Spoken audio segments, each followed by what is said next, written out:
최근 차량용 센터페시아 시장에서 고급화 열풍이 불며 올레드 디스플레이 수요가 급증하고 있습니다. 지난해 전 세계 올레드 디스플레이 출하량은 248만 대를 기록했으며 올해는 300만 대에 육박할 전망입니다. 고해상도와 저전력 특성으로 자동차 업계에서 채용이 확대되고 있으며 특히 프리미엄 차종을 중심으로 적용이 늘어나고 있습니다. 이에 따라 관련 부품 업체들의 실적 개선이 기대됩니다. 국세청 분석에 따르면 분식, 치킨, 피자 등 생활 밀접형 업종에 생존율이 매우 낮은 것으로 나타났습니다. 창업 후 3년 내에 폐업률이 50%에 달하며 5년 생존율은 40%에도 미치지 못했습니다. 반면 미용실, 펜션, 학원 등은 생존율이 상대적으로 높았습니다. 이는 경쟁 과열과 초기 자본 부담이 주요 원인으로 지목되며 창업자들의 철저한 사전 준비가 필요하다는 지적이 나오고 있습니다. 고용노동부의 최근 조사에서 비정규직의 시간당 임금이 정규직의 66% 수준에 그치는 것으로 나타났습니다. 이는 전년 대비 4.5%p 하락한 수치로 노동시장의 이중구조가 더욱 심화되고 있음을 보여줍니다.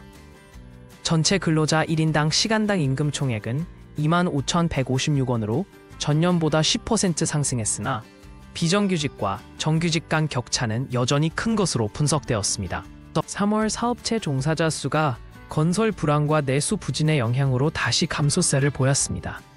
제조업은 2달 연속 감소 후 소폭 반등했으나 전체적으로는 부진한 흐름이 이어졌습니다.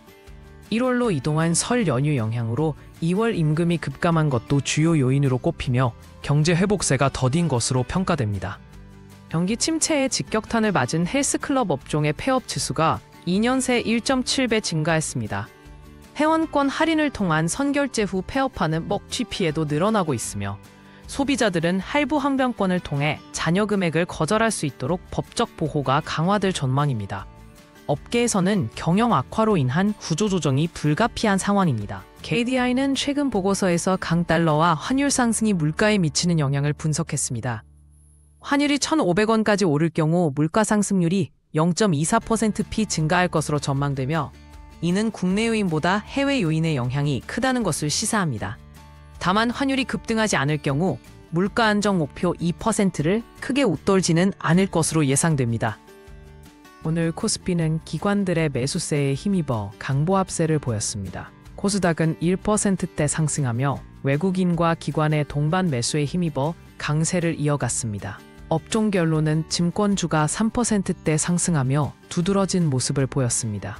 외국인은 2,466억 원 순매도했으나 기관은 3,281억 원 순매수하며 시장을 지지했습니다. 중국이 금을 적극적으로 사들이며 1분기 금 ETF 보유량이 23.5트 증가한 것으로 나타났습니다.